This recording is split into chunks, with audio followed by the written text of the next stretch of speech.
김윤경의 생생경제. 안녕하세요. 김윤경입니다. 3금융권이라고 하는 대부업, 은행 문턱이 너무 높다고 느끼는 서민들이 찾게 되는데요. 금리가 많이 높습니다. 그래서 금융위원회가 최고금리를 낮추는 방안을 내놨고요. 지금 국회에서 여야가 그 폭을 놓고 공방 중입니다. 대부업계도 할 말이 많이 있습니다. 금리를 낮춘다는 건 수익이 그만큼 줄어든다는 얘기이기 때문에 영세한 업체들은 다 문 닫게 생겼다는 거죠. 또 등록하지 않고 영업하는 불법 사금융 업체들이 난립할 수도 있다라고 주장을 하고 있는데요. 어떤 게 적절한 해법일까요? 오늘 금요기획에서 토론해 보도록 하겠습니다. 김윤경의 생생경제 1부 시작합니다.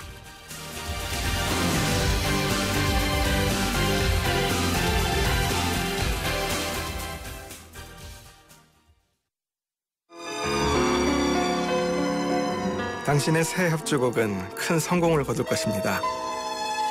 의사의 최면 치료는 좌절한 작곡가에게 힘을 주었고 그렇게 탄생한 이 곡, 라흐마니노프의 피아노 협주곡 2번입니다. 대한항공 러시아 4개 도시 운항 Korean Air. 발빠르게 전하는 증시 마감 시황. 따끈따끈한 오늘의 증시 소식과 함께 심층 분석 시작합니다. 오늘의 증시 분석.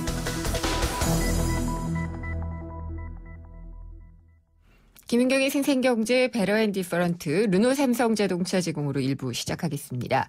오늘 증시는 NH투자증권의 강현철 투자전략부장과 알아보겠습니다. 안녕하십니까? 네, 안녕하십니까? 네, 오늘 시장은 어떻게 끝났나요? 네, 일단은 지난주까지만 해도 이제 유럽 리스크가 좀 완화가 되면서 주식시장이 한 2주 정도 안도 랠리를 보였었는데요. 예. 이번 주는 거래일수 5일 내내 주가가 빠졌고 특히 이제 마지막 날인 금요일 날 거의 1% 가까운 하락을 보이면서 그동안 약간 단기적으로 지지가 보여줬던 2050선이 깨지는 2045포인트의 코스피가 마감을 했고요. 네. 코스닥은 상대적으로 선방을 하긴 했지만은 약보합 한 1포인트 정도 빠지면서 흐름을 보였기 때문에 글로벌 증시도 대부분 하락하긴 했지만 오늘 코스피 시장의 하락폭이 상대적으로 좀 컸던 하루였습니다. 네. 일주일 내내 이렇게 내린 배경이 있나요? 일단은 이제 대외적으로도 지난주까지는 이제 그리스 사태가 좀 완화된 데 따른 안도랠리가 있은 이후에 미국 등 유럽 증시가 이제 단기적으로 좀 조정 양상을 보였고요. 다만 이제 국내 증시가 하락폭이 좀 컸던 이유는 이번 주부터 이제 2, 4분기 실적 시즌이라고 불리는데 초기에 이제 실적을 발표하는 전자나 철강 이런 기업들의 실적이 대부분 예상치를 크게 하회하는 걸로 나타나면서 어닝 쇼크로 인해서 주가 하락폭이 상대적으로 좀 더 크게 나타나고 있습니다. 그렇죠. 어제 현대차도 별로 좋지 않았던 것 같고요. 오늘 또 실적을 발표한 주요 기업들이 있었나요? 네, 이제 오늘은 이제 주로 좀 안 그래도 실적이 좀 안 좋을 걸로 봤었던 건설이나 일부 조선업체들의 실적 발표가 있었는데 조선은 이미 지난주부터 실적이 안 좋을 것이라는 게 팽배했기 때문에 추가적으로 악재가 되진 않았지만 상대적으로 이제 최근 부동산 가격이 좀 올라오면서 건설주에 대해서는 약간 기대치가 좀 있었는데 초기에 약간 실적이 예상치를 여전히 미흡하는 실적을 내놓으면서 꼭 조선 정도는 아니지만 국내 건설사들도 해외 수주에 대한 부담감으로 인해서 단기간에 실적이 개선되기 좀 어려울 것이라는 우려감으로 인해서 오늘도 업종이 거의 2% 이상 하락을 보였습니다. 네, 오른 종목은 별로 없었나요? 오늘은 거의 대부분의 이제 업종이 다 빠졌고요. 다만 이제 시장 흐름하고 다소 좀 무관하다고 볼 수 있는 제약 관련주들이 1% 정도 오르면서 전체 24개 업종 중에서는 이제 제약주만이 상대적으로 선방한 하루였습니다. 제약주는 다시 또 오름세를 보이고 있는 것 같네요. 코스닥 예, 말씀하시죠. 네, 오늘 하루 이제 사실은 반짝 올랐기 때문에 이제 연속성을 좀 더 확인을 해봐야 될 것 같습니다. 그렇군요. 코스닥 쪽에서는 좀 특징적인 종목이나 업종은 어떤 게 있었나요? 거래소는 이번 주 내내 하락을 보였는데 코스닥은 사실은 이번 주 초까지만 해도 연중 최고치를 돌파하는 강세를 보이면서 상대적으로 좀 안정적인 모습을 보였지만 거래소 시장이 이제 생각보다 조정이 깊어지면서 동반 하락하는 모습이고요. 앞서 거래소 시장하고 비슷하게 코스닥도 오늘 건설 관련주들이 거의 2% 정도 하락하면서 주가가 약세를 보였고요. 뭐 상승 업종은 아무래도 코스닥은 약보합으로 끝났기 때문에 거래소보다 많긴 하지만 주로 오른 종목들이 뭐 크게 차이는 없는 것 같습니다. 제약주가 거의 한 2% 정도, 그리고 이제 일부 그 IT 관련 부품주들이 소폭 상승을 했습니다. 네. 실적은 아마 다음 주에도 계속해서 발표가 좀 될 거고요. 그 외에도 환율이라든지 또 영향을 주는 것들이 그다지 이렇게 우호적인 건 지금 발견되지 않죠. 사실은 이제 원달러 환율 같은 경우는 1,150원, 1,160원이면은 이제 우리나라 수출 기업들한테는 이제 상대적으로 좀 득이 될 수 있는 환율 레인지지만 사실은 이제 환율의 이제 약세를 보여도 이제 해외 수출이 안 늘고 있기 때문에 일단 뭐 물건을 팔아야 뭐 환율 떨어진 효과를 볼 수 있겠지만 지금은 매출 정체가 좀 더 그 악재로 작용을 하고 있어서 계속해서 이쪽에서 좀 발목을 잡는 것 같고요. 사실은 이제 이번 주부터 포함해서 한 8월 중순까지가 본격적인 실적 시즌인데 앞에 이제 대기업들의 실적이 상당히 좀 부진한 것으로 나오게 되면은 과거 경험상 이제 사실 중견기업들도 실적이 부진을 면치 못한 경우가 많았었기 때문에 실적 시즌 동안에는 사실 주가는 뭐 강세를 보이기는 쉽지 않아 보입니다. 네, 달러 오르면은 수출 기업들한테 좋기도 하지만 외국인들은 또 돈을 빼는 시점이 되기도 하잖아요. 그래서 외국인들의 매도가 좀 늘어나는 결과도 있지 않을까요? 보통 이제 환율하고 외국인 매매를 좀 연결하려는 시도들은 있긴 하지만은 뭐 경험적으로는 사실은 이제 이건 별로 의미가 없다고 봐야 될 것 같고요. 그래요? 최근 외국인들이 이제 하루에 2천억, 3천억 원 정도 주식을 파는 거는 이제 국내 실적 부진에 대한 약간 이제 좀 그 기대심리 희석으로 봐야 될 것 같습니다. 왜냐하면 이제 외국인 입장에서도 전에는 1달러에 한국 주식을 1,000원 정도 살 수 있었는데 지금은 뭐 1,160원 정도 살 수 있으면은 사실 환율 약세가 한국 주식을 살려는 외국인한테는 오히려 득이 될 수 있는데 이제 사실은 이제 한국 그 기업 실적 자체가 부진하면서 주식을 살 만한 동력이 없는 부분이 외국인 매도로 작용하고 있는 것으로 보입니다. 당분간은 실적 장세로 갈 것 같네요. 예, 오늘 말씀 잘 들었습니다. 감사합니다. 감사합니다. NH투자증권의 강현철 투자전략부장이었습니다. 오늘 하루 당신이 꼭 알아야 할 경제 뉴스는 중요한 경제 뉴스를 콕콕 집어드립니다. 네, 오늘의 경제 뉴스 정리해 보겠습니다. 뉴스원의 최명용 기자 연결합니다. 안녕하십니까? 네, 안녕하십니까? 메르스 이제 조만간 종식되는 건가요? 그럴 것 같습니다. 아주 다행스러운 소식입니다. 예, 지금 격리자가 1명이라고 하죠? 딱 1명 남았는데요. 네. 27일이면 이 1명의 격리자도 격리 해제가 될 것이라고 합니다. 네. 그러면 첫 번째 이 확진자가 생긴 지부터 지금까지는 얼마나 되는 거죠? 2달 정도 됐는데요. 5월 20일이 첫 번째 환자가 나타났던 일본 환자가 나타났던 때고요. 이때 이제 유전자 검사로 확진 판정이 받으면서 같이 그 접촉했던 3명의 격리자가 첫 스타트였는데 이후 뭐 아시는 것처럼 엄청 빠르게 확산이 돼서 한 일주일 사이에 100명이 격리됐었고요. 한 달 뒤인 6월 17일이 최고점이었는데 6,729명까지 격리가 확대됐었습니다. 누적적으로 이제 따지면 이제 중간에 격리가 해제됐다가 또 풀렸다 이런 분들이 있으니까요. 지금까지 16,692명 그리고 이번에 1명이 더 해제가 되면 16,993명이 이 메르스 사태로 격리를 경험했고 해제되는 그런 기록이 될 것 같습니다.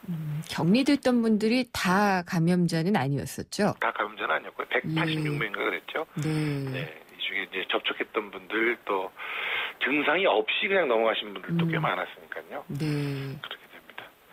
메르스 확진자는 아시는 것처럼 19일째 지금 추가로 발생하지 않고 있고요. 이게 잠복기가 2차례 지나고 뭐 이런 조건들이 몇 가지가 있는데 정부에서는 이르면 다음 주 중에 메르스 종식 선언을 할 것 같다고 합니다. 네, 반가운 소식이네요. 뭐 내수라든가 뭐 여행, 관광 뭐 이런 쪽 타격이 워낙 컸어서 이번 이제 조기 종식 이후에 빠르게 좀 회복이 됐으면 하는 기대가 있습니다. 음식점 안에서는 담배를 태우면 안 되잖아요. 네네. 근데 이걸 제대로 이행하지 않는 곳이 꽤 많거든요. 그렇죠. 네. 여기에 대한 규제 강화가 시행이 되죠?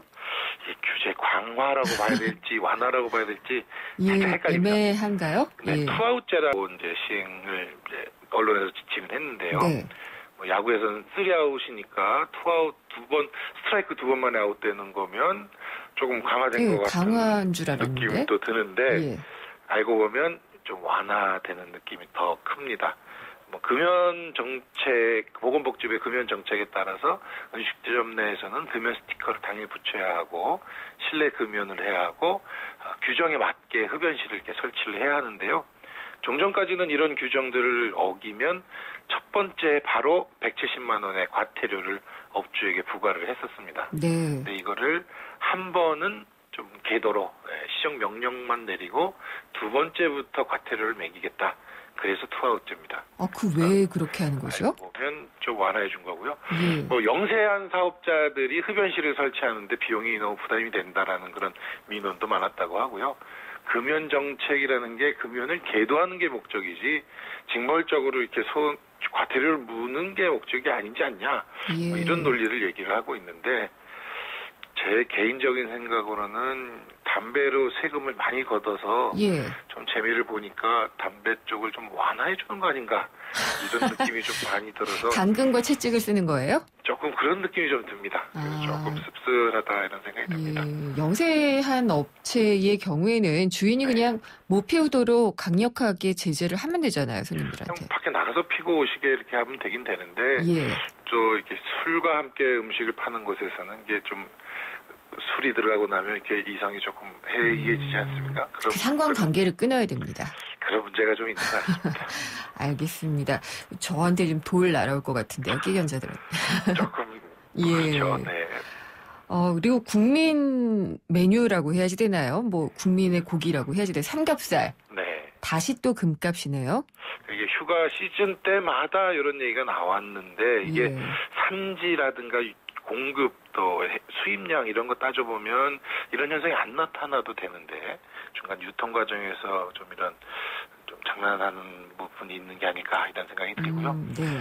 7월달 돼지 지육 가격 이걸 탕박 기준이라고 하는데요. 이 돼지를 도축하는 걸 탕박하고 박피라고 이제 구분을 하는데 쉽게 얘기하면 탕박은 털만 뽑는 거고 박피는 껍질을 벗기는 거고 뭐 이런 기준이라고 합니다. 이 탕박 기준으로 킬로그램당 돼지고기 거래 가격이 5,500원에서 5,800원 선에 지금 형성이 됐다고 합니다.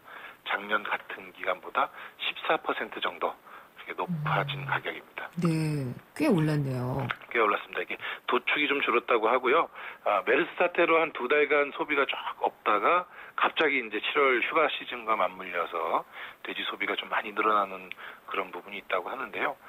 작년 상황을 다시 돌이켜서 보면 작년에 미국산 삼겹살 수입이 좀 급감을 했었다고 합니다. 미국 내에서 돼지 관련된 그 유행병이 좀 퍼져갖고 그런 일이 있었는데요. 올해는 그런 사태도 없기 때문에 수입 물량은 그런대로 괜찮은 상황인데도 이렇게 가격이 좀 뛰고 있습니다. 그러면은 정말 유통상의 어떤 장난? 조금 그런 게 있을 수도 있겠네요. 있는 것 같습니다. 한우 가격은 어때요? 한우 가격도 일단 한번 보도가 한번 됐었는데요. 추석을 전후해서 1등급 한우 가격이 사상 최고치를 기록할 것이다. 이런 전망이 지금 나오고 있습니다. 고급 한우에 대한 도축량이 절대적으로 좀 줄면서 한우 가격도 상당히 올라서 추석 연휴에 추석 명절에 한우 선물하기가 조금 힘든 그런 시절이 될 것 같다고 합니다. 네, 고기 먹기 힘드네요. 고기 먹기가 꽤 힘든 것 같습니다. 네. 전세 가격도 사상 최고치를 늘 경신하고 그러잖아요. 네. 서울 아파트 전세 가격이 매매가 대비 70%. 보통 이러면은 매매로 넘어가게 되는 딱 그 시점이잖아요. 그렇죠. 네, 여전히 매매로는 안 넘어가고 전세만 계속 올라가는 것 같습니다. 이 전세가가 70%라는 수치가 사실 전국 단위로는 꽤 여러 차례 있었는데 서울 지역이 70%는 거는 이번이 처음이라고 합니다. 국민은행이 이제 전세 가격하고 매매 가격을 평균을 내서 쭉 통계를 내고 있는데요. 1998년 12월 이후부터 통계를 내고 있었는데 서울 아파트 전세가율이 이번에 처음으로 70%를 넘어서 70.3%를 기록했다고 합니다. 그렇군요. 네. 그럼 전국은 지금 평균이 어떻게 되죠? 전국은 72.2%입니다. 전세가율이 네. 이미 70%를 넘어서 이미 지방을 생각해 보면 지방 아파트 가격은 상대적으로 서울보다 꽤 저렴하고 전세는 그보다 상당히 높은 가격을 형성하는 경우가 많았거든요. 서울은 이거랑은 좀 다른 상황이었는데 이번에 전세가율이 처음으로 70%대를 넘어섰다고 합니다. 또 궁금한 게 전세 가격이에요. 네. 서울의 평균 전세 가격은 얼마나 되나요? 아파트만을 기준으로 하는 거고요. 평형이나 뭐 이런 거 다 그냥 무시하고 평균 가격으로 따졌을 적에 서울 아파트 평균 전세 가격이 3억 5,208만 원. 수도권은 2억 5,259만 원. 전국으로는 2억 120만 원. 이 전국 아파트 평균 전세 가격도 통계를 낸 지 사상 최고가를 또 경신했다고 합니다. 네, 이런 게 최고가를 경신하는 것보다는 뭐 소득 증가율 막 이런 게 임금 증가율 예, 그랬으면 좋겠어요. 그런 게 좋은데요. 이 뭐 잘 아시다시피 저금리가 계속되고 있고 이 부동산 가격에 대한 좀 불안이 이어지고 있어서 전세가 매물 품귀 현상 또 전세가 상승세는 조금 더 이어질 것 같다는 우려가 많아서요. 좀 우울합니다. 가계부채 이 종합 관리 방안이 나왔잖아요. 네네. 그러면서 그 동안에는 빚내서 집사라는 신호를 계속 줬잖아요. 네네. 그러다가 갑자기 좀 죄이는 느낌이 들기 때문에 그것 때문에도 좀 전세가가 더 뛰지 않을까라는 생각도 들어요. 그런 우려도 있고요. 또 이 젊은이들이라고 그럴까 이제 새로 이제 사회생활을 시작하시는 분들이 집을 사기보다는 전세로 시작하는 경우가 훨씬 더 많고요. 또 집을 사기에는 워낙 지금 또 집값도 올라가 있어서 지금 선뜻 사기에는 좀 불안한 그런 상황이 계속되는 것 같습니다. 네. 땅콩 회항 사건은 잊을만 하면 한 번씩 뉴스가 나오는 것 같은데 이 박창진 사무장이 미국에서 손해배상 소송을 또 제기했다고 하죠? 그렇습니다. 이게 미국에만 있는 제도가 징벌적 손해배상이라고 해서 실제 손해를 받은 것보다 훨씬 더 큰 금액을 손해배상을 요구할 수 있는데요. 이거는 한국에는 없는 제도거든요. 그래서 박창진 사무장이 지난 23일에 뉴욕 지방법원에 징벌적 손해배상 청구 소송을 제기를 했고요. 앞서 그 땅콩을 이제 서빙했던 김도희 승무원도 지난 3월에 이 소송을 제기를 했었거든요. 박창진 사무장까지 다시 한번 이 소송을 제기를 했습니다. 대한항공 측은 정확하게는 저희 조현민 부사장 측은 한국에서 조현아 아닌가요? 죄송합니다. 예, 동생이 조현민. 네. 죄송합니다. 그 조 부사장 측은 이 한국 사람들 간의 일이고 한국 검찰이 조사를 했던 일이기 때문에 한국 법원에서 소송을 해야 된다라고 하며 미국 소송을 각하해달라고 주장을 하고 있는데요. 이건 조금 더 지켜봐야 될 것 같습니다. 그렇죠. 국면이 더 좀 갈등 구조가 깊어지는 것 같기는 하네요. 이 손해배상액은 지금 확정은 안 됐는데요. 법조계에서는 500억 원은 될 것이다 이렇게 예상을 하고 있습니다. 알겠습니다. 말씀 잘 들었습니다. 감사합니다. 네, 고맙습니다. 뉴스원의 최명용 기자였습니다. 왜? 코웨이 모든 침대는 상단이 분리될까? 침대는 몸에 닿는 부분부터 오염되잖아. 더러운 상단을 분리해 언제든 새 터퍼로 그리고 전문가의 관리까지 위생까지 책임져야 진짜 침대다. 코웨이 매트리스 케어 렌탈 1588-5200. 포르쉐 모터스포츠. 이것은 모든 포르쉐의 기원이며 모든 아이디어의 시작이며 스포츠카의 새로운 기준을 만들어가는 끝없는 영감의 원천입니다. 그것이 바로 모든 포르쉐가 스포츠카인 이유입니다. Every Porsche Sports Car. 네, 생생경제 1부 함께 하셨습니다. 잠시 후 2부 이어지는데요. 경제신간과 경제영화관 코너가 준비가 돼 있습니다. 오늘 경제신간에서는요. 소리나 음악, 이 청각적인 요소를 이용한 마케팅 기법, 이른바 소닉 브랜딩에 대해서 소개한 소리로 팔아라라는 책을 소개를 해드리려고 합니다. 그리고 경제영화관에서는요. 최윤석 감독과 존 카프카 감독의 다이노타임, 이 3D 애니메이션이죠. 인구가 갑자기 급감하는 인구 절벽에 대한 경고가 여기에 들어있다고 하는데 짚어보도록 하겠습니다. 잠시 후 2부에서 뵙겠습니다.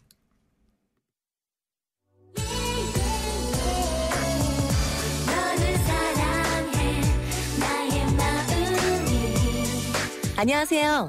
나이라일이 엄마 SS의 슈입니다. 팬들과 함께하는 음악의 무대에 못지않게 일상이 가득한 인생의 무대에서도 열정과 진심이 가장 중요한 것 같아요. 24시간 열정과 진심으로 채운 음악, 뉴스, 시사 프로그램까지 94.5MHz YTN 라디오는 가장 감동적인 삶의 무대입니다.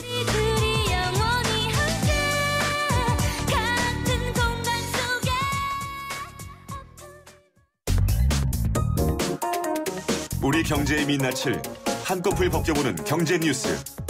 경제를 위한 새로운 시각. 김윤경의 생생경제.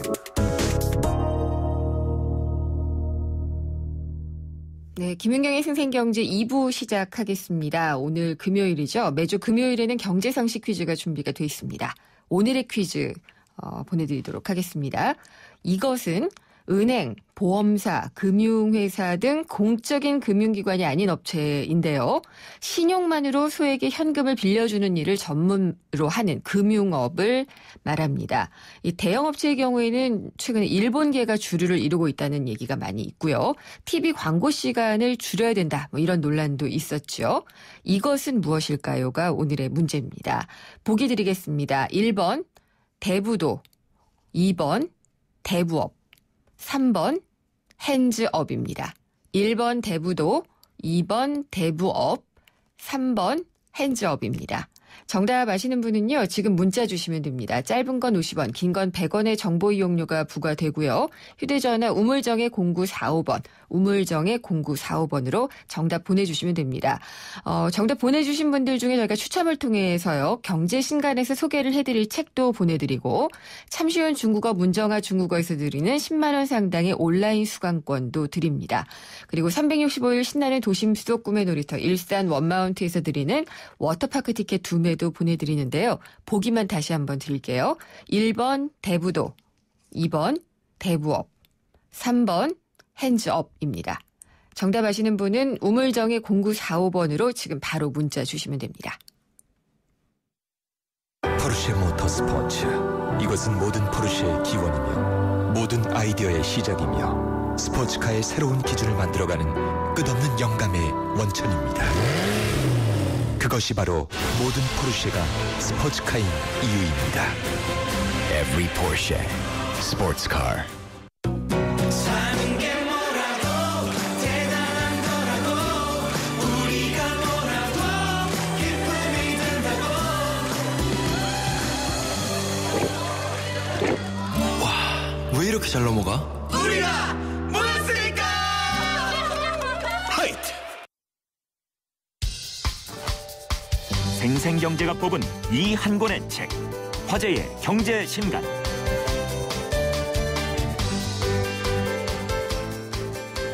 금요일에 만나는 경제신간입니다. 홍순철 북칼럼니스트 나오셨습니다. 안녕하십니까? 안녕하세요. 오늘 들고 오신 책은 어떤 책인가요? 예, 소리로 팔아라 라는 제목의 책입니다. 마케팅 책인가요? 마케팅 책인데요. 네. 조엘 베커맨과 타일러 그레이가 책을 함께 썼습니다. 예. 소리로 팔아라.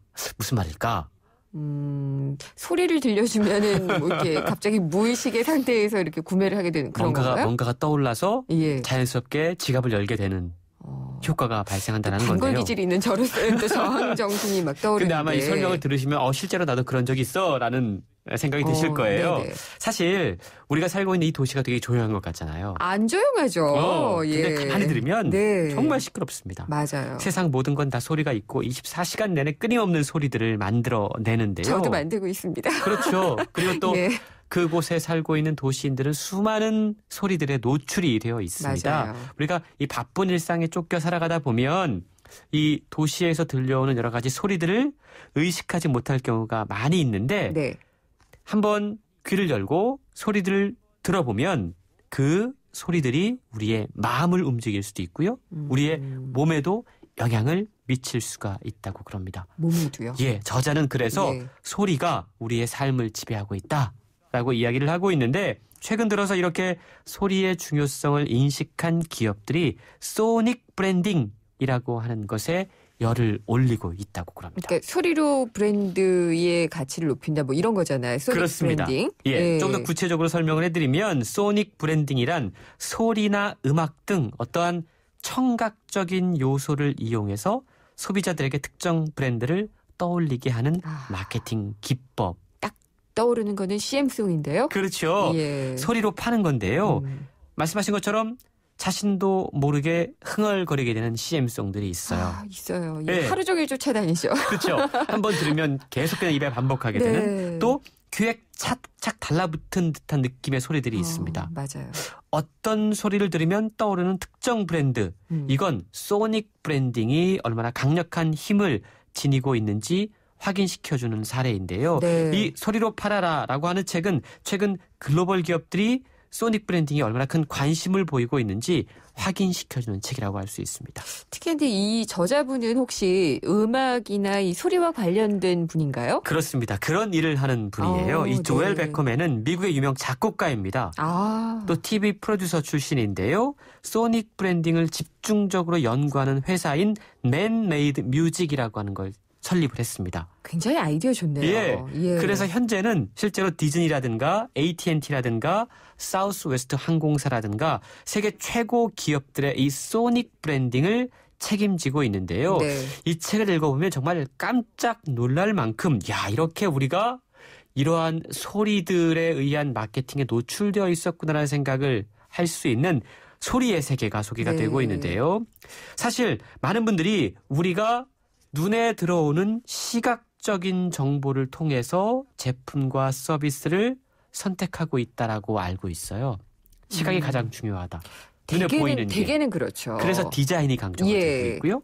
그런데 저자는 사실은 시각보다 청각적인 요소가 훨씬 더 중요하고 그런 것들이 우리의 몸과 마음을 움직일 수 있다. 그래서 소리가 소비자의 지갑을 열 수 있는 가장 효율적인 유혹 수단이다라고 소개를 하고 있습니다. 무슨 피리 소리가 들려오는 것 같다는 생각이 들기도 하는데요. 책의 내용 한번 들어보겠습니다.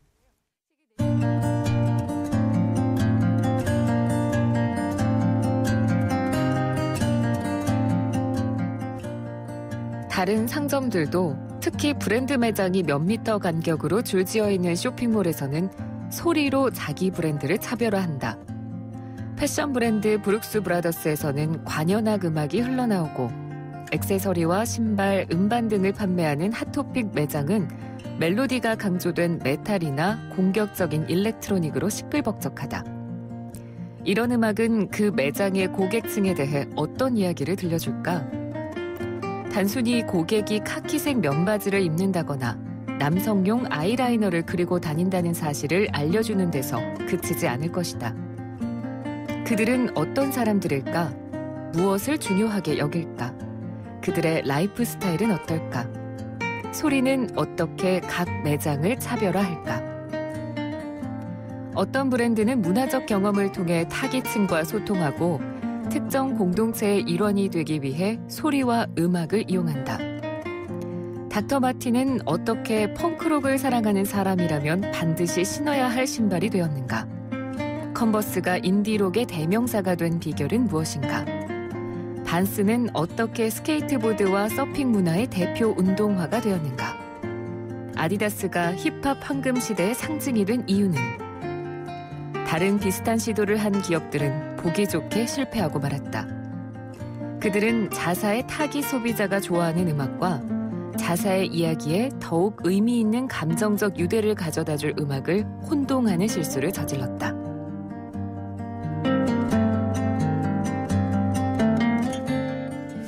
그렇군요. 무슨 게 사이렌의 음악이 딱 들리면은 그냥 배가 그냥 자연히 가듯이 그런 음악을 틀어야 되는데 딴 음악이나 뭐 이런 소리를 통해서 쫓아내고만 그런 맞습니다. 경우가 있다는 거군요. 미국에서 이 광고비가 가장 비싼 그 프라임 타임이 언제인지 혹시 아세요? 저게 아니에요? 그 미식축구. 맞습니다. 예. 슈퍼볼 결승전, 합타임 그 광고비가 어마어마하게 비싸죠. 하죠. 예. 왜 광고비가 비쌀까? 사람들이 그때 그걸 보면서 엄청난 소비를 하기 때문일 거예요. 지갑을 열기 때문에. 그런데 우리가 이제 국가 간 대항전 할 때 우리나라도 왜 애국가 탁 나오면 왠지 가슴이 좀 물렁물렁대고 특히 한일전 할 때 그렇잖아요. 슈퍼볼 결승전 할 때 미국의 국가 성조기와 영화나라가 엄청나게 크게 울려 퍼집니다. 근데 이게 다 사실은 마케팅과 관련이 있는 거예요. 어떻게 해요? 이 국가를 들으면서 사람들이 이제 흥분을 하는 거죠. 흥분 상태에 도달하게 되는 겁니다. 그러니까 나도 모르게 지갑을 열게 되는 거죠. 마취가 돼서 그렇죠. 소비를 하게 되는군요. 실제로 베토벤 5번 교향곡 운명이 울려 퍼지면 사람들은 질 가능성이 더 커진다고 높아요? 그럽니다. 오. 그리고요. 감자칩을 씹는 소리가 사람들의 입맛을 자극하는 이유가 있는데요. 막 들리는 것 같네요. 이걸 실제로 책에 보면 이 실험한 결과가 나오는데 감자칩을 씹는 소리를 그냥 바삭과 바삭과 소리를 다르게 했을 때 사람들이 이걸 소비하는 패턴이 달라졌다고 다를 합니다. 것 같아요. 그래서 감자칩은 바사삭 소리가 나게 하는데 더 많은 신경을 쓸 수밖에 없는 거고요. 저는 그 국수나 라면을 후루룩 먹는 소리가 그렇게 말입니다. 매력적이에요. 그러니까 무스탕 엔진 소리를 들으면 가죽 점퍼를 입은 액션 영화 배우처럼 보이고 싶어지는 이유가 있고요. 이렇게 책에는 굳게 닫힌 사람들의 마음을 움직일 수 있는 흥미로운 비밀이 담긴 소리에 대한 이야기가 펼쳐지고 있습니다. 그러면은 다니는 백화점이나 마트나 이런 가게나 음악 같은 걸 뭘 틀어놨나 이런 생각을 좀 해보게 되네요. 그런 생각을 해야 되는데요. 우리나라에도 진출해 있는 멕시코 요리 프랜차이즈 칠리스라고 하는 거 있어요. 네. 이 칠리스가 대표적으로 소리를 이용해서 소비자들의 마음을 사로잡은 경우로 책에 소개가 되고 있는데요. 여기는 뭐가 있죠? 어떤 소리죠? 화이타가 멕시코 요리의 대표적인 요리라고 할 수 있는데요. 근데 사실 이 화이타라고 하는 요리를 칠리스가 가장 맛있게 그리고 가장 처음으로 만든 건 아니었습니다. 근데 칠리스의 전략은 가장 시끄럽게 이 화이타를 만드는 것이었습니다. 그러니까 막 볶고 막 그런 소리를 크게 내는 거군요. 이 텔레비전 광고를 통해서 지글거리는 소리를 확대해서 내보냈어요. 그렇군요. 그리고 다른 레스토랑에서 화이타를 경쟁자들보다 더 맛있게, 더 보기 좋게 만들려고 애를 쓰는 동안에 칠리스는 그런 거 다 상관없다. 조리법을 단순하게 유지하면서 지글거리는 소리. 이거에만 초점을 맞췄는데 결국 이 지글거리는 소리가 오감을 한꺼번에 자극하게 만들었고 다른 프랜차이즈보다 훨씬 더 빠른 성장세를 구가하게 만들었다라는 거죠.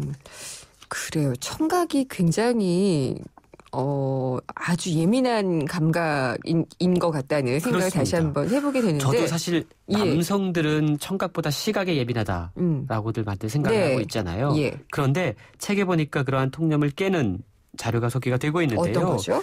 소리가 우리가 인식하고 있는 것보다 훨씬 더 크고 빠르게 영향을 미치고 있다고 그럽니다. 인간이 소리에 반응하는 속도는 0.146초라고 그래요. 근데 촉각이나 시각이나 미각이나 후각보다 최대 0.4초 더 빨리 반응하는 겁니다. 그래요? 그러니까 다른 감각보다 이 청각이 훨씬 더 빨리 반응을 한다라는 건데요. 그래서 고개를 돌리기도 전에 소리가 먼저 우리 옆에 와 있고 소리에 따라서 이미 우리의 뇌가 무의식적인 결정을 내릴 수도 있다라는 거죠. 그리고 소리가 중요한 게 다른 감각보다 훨씬 더 이 오감에 같이 자극하는 그런 어떤 영향을 미치는 경우가 많이 있고요. 그래서 책에 보면 느린 박자의 음악을 틀면 손님들은 식당에서 평균 13.56분 더 오래 머무르고요. 슈퍼마켓에서는 평균 38% 더 쇼핑한다고 합니다. 그러니까요. 제가 어떤 가게를 가면은 굉장히 시끄럽게 음악을 일부러 틀어놓는데 그렇죠. 빨리 나가라는 거예요. 생각을 하는데 금방 나오거든요. 그러니까 어떠한 상품을 파느냐에 따라서 어떤 음악을 들려줄 것인가를 고민을 해야 된다는 건데요. 이 글로벌 기업들은 대중들과 소통하고 공감하기 위해서 어떠한 소리들을 만들어내고 있고 또 퍼뜨리고 있는지 이 책을 통해 소개가 되고 있는데 소리의 흥미로운 세계에 대해서 이야기를 하고 있지만 이 책은 마케터라면 그리고 어떻게 하면 매출을 올릴 수 있을 것인가 고민하는 분들이라면 한 번쯤 읽어볼 만한 내용이 아주 풍부하게 소개가 되고 있습니다. 그렇네요. 오늘도 재미있는 책 잘 들었습니다. 감사합니다. 네, 감사합니다. 홍순철 북칼럼니스트였습니다.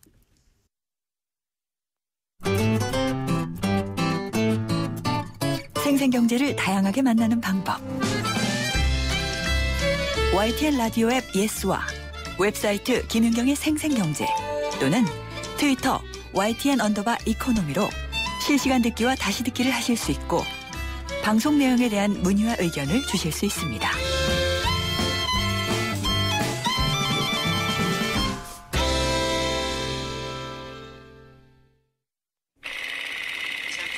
stato?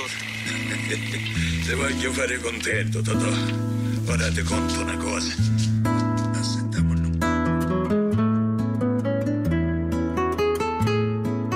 네, 한편의 영화 속에서 경제 이야기를 찾아보는 시간이죠. 경제영화관, 경향신문의 박병률 기자가 전화 연결돼 있습니다. 안녕하십니까? 네, 안녕하세요. 네, 오늘은 어떤 영화를 꼽으셨나요? 네, 아이들이 아주 좋아할 만한 영화입니다. 다이노 타임이라는 영화인데요. 네. 타임머신을 타고 아이들이 1억 년 전 공룡 세계로 돌아가는 그런 내용의 영화입니다. 이 영화 2008년부터 4년간 우리 정부의 지원을 받아서 제작된 국산 3D 애니메이션입니다. 아, 그렇군요. 좀 위태롭습니다. 근데 주인공 이름은 글로벌 하던데요? 네, 맞습니다. 내용 해외 시장의 수출을 염두하고 만든 영화라서 그렇습니다. 예. 주인공은 오빠인 어니, 그리고 여동생인 줄리아, 그리고 이들의 친구인 맥스 3명인데요. 예. 3명 다 말썽꾸러기입니다. 어느 날 그 어니가 그 친구 맥스 집에 놀러 갔다가 예. 맥스 아버지가 만든 타임캡슐을 잘못 건드려서 공룡 시대로 가게 됩니다. 티라노사우루스인 이제 타이라라고 있는데요. 이 타임캡슐에서 나온 어니와 줄리아 맥스를 자신의 새끼라고 착각을 하면서 아주 사랑을 줍니다. 예. 이 이제 타이라와 아이들은 공룡 세계의 악당 사르코 형제들과 맞서 싸운다라는 내용의 영화입니다. 재밌겠는데요. 네. 근데 어떤 경제 이야기를 뽑으셨나요? 네, 이 티라노사우루스인 그 타이라가 예. 아이를 낳았다는 소식에 이 공룡들이 막 축하로 옵니다. 그러면서 이 아이들이 태어난 걸 정말 축하해. 이번에도 알이 부화되지 못하는 줄 알았어. 이러면서 막 격려를 합니다. 네. 보면 그 타이라의 경우는 이제 아이가 없어가지고 첫 번째는 입양을 했고요. 그리고 이제 두 번째 애들이 바로 이 이제 인간의 아이들이 되는데, 요거 전체적으로 보면 이 당시에 그 공룡 세계에 상당한 인구 절벽을 겪고 있지 않았느냐 이렇게 추정을 해볼 수가 있을 것 같습니다. 아이가 적게 태어나서 인구가 급속히 감소하는 것, 그리고 여기에 따라서 이제 경제라든가 이런 부분이 영향을 받는 것, 요즘 그 인구 절벽이라고 부릅니다. 아니, 그럼 이 다이노타임이 공룡 세계가 멸망하게 된 그 이유를 보여주는 것 중에 하나네요. 아마 그 힌트를 좀 얻을 수 있지 않을까요? 근데 인간 세계에서도 지금 인구 절벽이 나타나고 있잖아요. 네, 맞습니다. 뭐 좀 아마 많이 들으셨을 것 같은데요. 이 인구 절벽이 생기게 되면 아무래도 생산할 수 있는 인구가 줄고 또 소비 인구가 줄어들기 때문에 노동력은 부족해지고 소비는 축소되는 현상이 벌어지고 있습니다. 사람이 없으니까 생산도 소비도 줄게 되는데 최근에는 그 주요 선진국들이 경제 활력을 잃어가게 되는 이유, 그리고 우리나라를 포함해서 이런 부분들을 바로 이 인구 감소에서 지금 많이 찾고 있습니다. 네. 여기에다가 고령화까지 겹치게 되면 일할 사람은 적은데 부양할 사람만 많아지기 때문에 나중에 아주 국가 운영이 어려워질 수가 있습니다. 쉽게 말씀드리면 번 돈은 없는데 지금 써야 될 돈은 많아지기 때문인데요. 요즘 연금 고갈론도 그렇고 또 복지 비용에 대한 그 걱정도 결국은 바로 이 인구 절벽 때문입니다. 그래서 요즘 기사 그렇게 많이 쓰잖아요. 청년 한 명이 그 부양을 해야 되는 고령 인구는 몇 명, 이런 식으로들 기사를 많이 쓰는데 실제로 인구 절벽에 대해서는 좀 심각하게 고민을 해봐야 될 것 같아요. 네. 예, 그 경고도 많은데 대표적인 게 어떤 게 있죠? 네, 해리 덴트라는 경제학자가 있는데요. 2018 인구 절벽이 온다라는 책을 냈었는데 여기에 보면 이제 주요 선진국에 대한 인구 절벽 얘기들이 잘 나와 있습니다. 해리 덴트에 따르면 이 소비가 가장 많은 나이가 45세에서 49세인데 이런 세대가 주축이 됐던 미국의 경우는 2003년에서 2007년 사이였다. 그리고 일본은 1989년에서 96년 사이였다. 이렇게 밝히고 있습니다. 근데 공교롭게도 미국이 2003년에서 2007년 사이 뭐 엄청난 그때 그 화랑을 보였었고요. 일본도 역시 반추해보면 1989년부터 96년까지가 아주 뭐 전성기를 누렸던 바로 그런 때입니다. 그리고 이제 이 시점이 지나고 나서 미국은 바로 금융위기를 겪었고요. 네. 일본은 지금 장기 침체에서 벗어나지 못하고 있는데 해리 덴트는 이게 바로 인구 때문이다라고 설명을 하고 있습니다. 시기는 딱 떨어지는데요? 네. 우리나라는 지금 어떻죠? 네, 해리 덴트에 따르면 우리나라의 경우도 최고 소비 연령이 이제 47세다. 이렇게 얘기를 하고 있습니다. 근데 이 47세를 전후한 사람이 이제 줄어드는 때가 바로 2017년, 2018년이다. 라고 설명을 하는데요. 이 인구가 가장 많았던 시기가 2010년에서 2018년 사이다라고 또 설명을 합니다. 네. 즉, 지금 현재 시점을 지나고 나면 곧 한국에서도 생산 가능 인구가 줄어들고 미국과 일본이 겪었던 것처럼 인구 절벽을 겪을 것이다 이런 얘기인데요. 최근에 보면 2018년 이후에 부동산이 그다지 좋지 못할 것이다라고 예상하는 것도 바로 이 이론에서 지금 바탕이 되고 있습니다. 실제로 우리나라 지금 출생아 수, 즉 한 해 태어나는 아이들 수를 보면 1970년대만 하더라도 그 100만 명이 넘었는데요. 지금은 겨우 이제 45만 명밖에 애들이 태어나지 않습니다. 많이 줄었네요. 그러니까 부동산이 침체할 수밖에 없죠. 사람이 줄어드는데 살 집이 오히려 넘쳐나죠. 네. 예. 전반적으로 아무래도 부동산 시장의 수요 공급이 결국 장기적으로는 무너질 수밖에 없다는 얘기인데, 물론 이제 생산 가능 인구가 줄어든다고 곧바로 이제 집값이 폭락하거나 지금 그렇게 보기는 어려울 수 있습니다. 네. 왜냐하면 2030년까지는 그래도 이제 전체 인구가 늘어나고요. 또 최근에 이제 생활 패턴이 달라지면서 1인 가구가 많이 늘어나기 때문에 집에 대한 수요는 그다지 이제 줄어들지 않고 있다는 얘기입니다. 그럼에도 불구하고 결국은 이제 장기적으로 볼 때 집값 상승이 어려울 거다라는 이제 심리가 퍼지면 집값 하락은 생각보다 빨리 올 수 있다 이런 반론도 있는데요. 특히 이제 집이라는 게 한 번 사면 10년은 가는 상품이기 때문에 우리가 2030년 이렇게 말을 해도 지금 실제로 남은 것은 한 15년 정도밖에 안 됩니다. 만약 지금 집을 사는 사람 입장이라면 이 시점 되면 이제 파는 시점을 또 생각을 해야 되는데요. 그랬을 때 집값이 하락했을 때 어떻게 될 것이냐 이런 얘기도 지금 나오고 있습니다. 또 하나는 성장의 문제인데 결국 이렇게 인구가 줄어들면 한국 경제 성장이 이제 힘들어질 것이고요. 그렇다면 소득도 줄어들 테고 소득이 줄어든다면 현재 높은 집값을 누가 감당하겠느냐 이런 우려까지도 지금 동시에 나오고 있습니다. 그렇군요. 우리나라 잠재 성장률 정확하게는 안 나오지만 3%대, 4%대까지는 된다라는 얘기는 있는데 이게 더 낮아질 수도 있다라는 그런 전망에는 인구 감소에 대한 예상이 들어있는 거겠죠? 네. 제일 기본이 바로 인구입니다. 인구가 우리가 지금처럼 간다면 결코 이제 성장률을 높일 수 있는 방법이었고요. 이 성장률이라는 게 계산하는 방식이 보면 결국 소비, 생산이 다 들어가기 때문에 사람 수가 적으면 결국 감소할 수밖에 없습니다. 우리가 1970년대, 80년대 10%의 고성장을 했지만 이때 물론 우리가 좋은 산업 정책을 편 것도 사실입니다만 기본적으로 인구가 늘어났기 때문에 인구들이 소비하는 것도 많았고요. 소비를 많이 하니 생산도 많이 됐다. 이런 지금 주장들입니다. 1980년대 아마 학교 나오셨던 분들 기억할 텐데 그때는 그 콩나물 교실 이런 얘기가 많았었는데요. 한 반에 6, 70명 됐죠. 그랬죠. 예. 심지어 오전반, 오후반도 있었고요. 예, 저도 한 4학년 때까지 있었던 것 같아요. 네, 요즘 아마 초중고등학교 아마 가보시면 깜짝 놀랄 겁니다. 똑같은 교실인데 앉아있는 학생들 지금 절반밖에 안 앉아 있습니다. 그렇죠. 그러니까 정말 인구 감소는 경제의 규모 자체를 줄일 수 있는 아주 큰 요인이다라는 생각은 하게 돼요. 네. 이 인구 감소로 인한 문제를 지칭하는 단어가 또 있다고요? 네, 인구가 감소해서 이게 생산 연령 인구도 줄고 그래서 이제 경제 성장이 주체되는 현상. 이것은 이제 인구 오너스라고 부릅니다. 네. 이런 상황이 오면 소비는 축소되고 물가는 하락을 하게 되고요. 그래서 생산성이 떨어지는데 최근 우리가 겪고 있는 현상과 좀 유사합니다. 그럼 인구 증가로 경제가 성장하는 것을 지칭하는 말도 있나요? 네, 그거는 또 인구 보너스라고 부릅니다. 아. 네, 인구가 늘어나서 생산과 소비가 크게 늘어나고 고성장을 이제 겪는 그런 상황인데 최근에 인도, 중국, 아세안 국가 그리고 라틴 아메리카가 겪고 있는 현상이고요. 물론 이제 우리가 1970년대 겪었던 것도 바로 이 인구 보너스 현상입니다. 중국은 정말 먹일 게 없어서라고 표현을 하면 좀 그렇겠지만은 한자녀 정책을 고수할 정도로 인구가 너무 많았잖아요. 네. 근데 이걸 이제 포기한다는 얘기도 들리던데 인구 문제가 중국에는 어떤 식으로 영향을 미치게 되나요?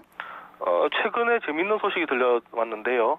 앞으로 중국이 모든 가정에 자녀 2명의 출산을 허용하겠다. 아예 포기했군요, 한 자녀는. 네, 전면적인 두자녀 정책을 하겠다라는 내용의 보도가 나왔는데 중국 당국은 바로 하는 건 아니고 이제 검토하는 것은 맞다 이렇게 보고 있습니다. 지금 중국 인구가 많다고는 합니다만 실제로 최근에 보면 이 저출산 고령화 중국도 아주 심각합니다. 도시에 이제 아이들이 적어지고 또 부양해야 될 사람은 많으니까 갑자기 최근 와서 중국의 성장이 꺾이는 이유 바로 이 저출산 고령화 때문이 아니냐 이런 얘기가 나오고요. 요즘 저출산 고령화가 우리나라보다도 지금 더 빠릅니다. 경제 성장을 한 시기가 짧기 때문에 그래서 아마 지금 중국도 이런 인구에 대한 문제 지금 상당히 고민을 하고 있는 모양입니다. 네, 이 애니메이션에서 이 티라노사우루스들은 인구 절벽의 문제를 어떻게 해결하죠? 네, 요 영화 결과를 보면 이 사실 그 인구 절벽 시대에 우리가 인구 부족 해결할 수 있는 방안, 각국들은 지금 외국인 노동자 유치하는 방향도 지금 많이 쓰고 있는데요. 당장 자국인을 생산할 수가 없다면 결국 어디선가 지금 데려와야 되니까 그 대안으로 외국인 노동자 생각을 많이 합니다. 이 영화에서도 보면 이제 결국 아이들이 티라노사우루스는 아니지만 공룡 세상을 지키기 위해서는 상당히 이제 필요합니다. 초식 공룡들이 가서 쟤들 앞만 봐도 이상하게 생겼다. 과연 우리를 지켜줄 수 있을까? 이러면서 아주 되게 마뜩찬하는데요. 필요하죠. 네.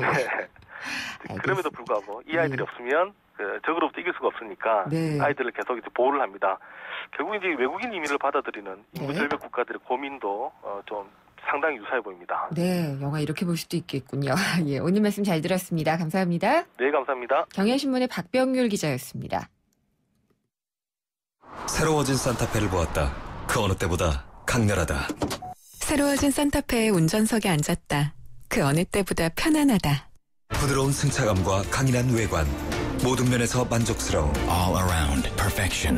산타페 더 프라임 탄생. New thinking, new possibilities. 현대자동차. 높게, 더 높게. 모두가 세상의 높이에 도전할 때.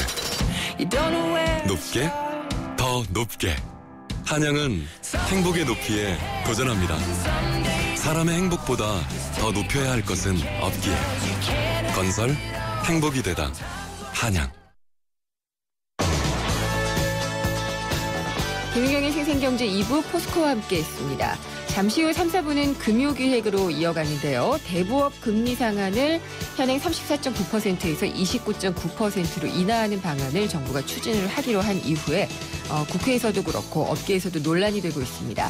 대부업 금리 인하 토론을 해보도록 하겠습니다. 4시 뉴스 듣고 3부에서 찾아뵙겠습니다.